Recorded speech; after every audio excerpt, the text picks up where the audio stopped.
Skyrocketing wealth inequality isn't just wrong, it's also weakening our economy.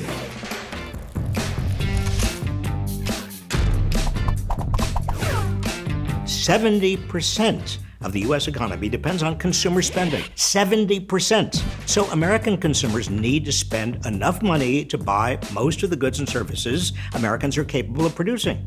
This means that over the long term, their incomes need to keep pace with their productivity. But their incomes haven't. Over the past 40 years, most people's wages have basically stagnated, while worker productivity has soared. Where did the economic gains go? Mostly to the top. The wealthy now own more of the economy than at any time since the 1920s. Here is the economic problem. The wealthy spend only a small percentage of their income and wealth. Their spending is not enough to fulfill the consumer demand that keeps the economy churning. We can only go out to eat so many times a year. We can only get so many haircuts a year. We can only get, 3 pairs of jeans will do you. You don't need 300 pairs. Lower income people, on the other hand, spend almost everything they have, which is becoming very little. Most workers are not earning nearly enough to buy what the economy is capable of producing. The result is a gap between potential output and potential consumption. To fill the gap, the economy depends on people going deeper and deeper into debt so they can buy. Even in 2018, when the economy appeared strong, 40% of Americans had negative net incomes and were borrowing money to pay for basic household needs. The Fed has had to keep interest rates lower and lower to accommodate this buying, and the government has to spend more and more to fill the remaining gap. None of this is sustainable. At some point, widening inequality causes the economy to collapse. We've seen this before. Years ago, Mariner Eccles, chairman of the Federal Reserve from 1934 to 1948, explained that the Great Depression occurred because the buying power of most Americans fell far short of what the economy was producing. He blamed the increasing concentration of wealth at the top. Quote, a giant suction pump had, by 1929, 1930, drawn into a few hands an increasing portion of current produced wealth.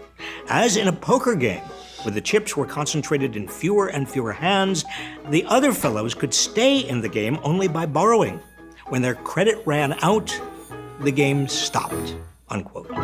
While the wealthy of the 1920s didn't know what to do with all their money, most Americans could maintain their standard of living only by going deeper and deeper into debt. When that debt bubble burst, the economy tanked. Fast forward 100 years, and we see the same pattern.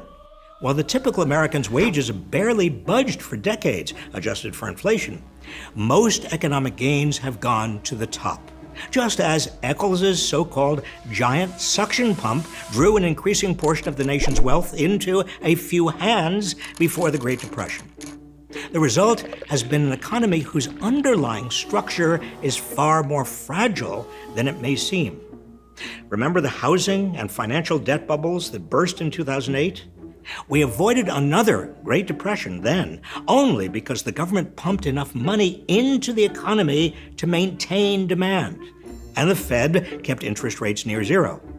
And then came the pandemic.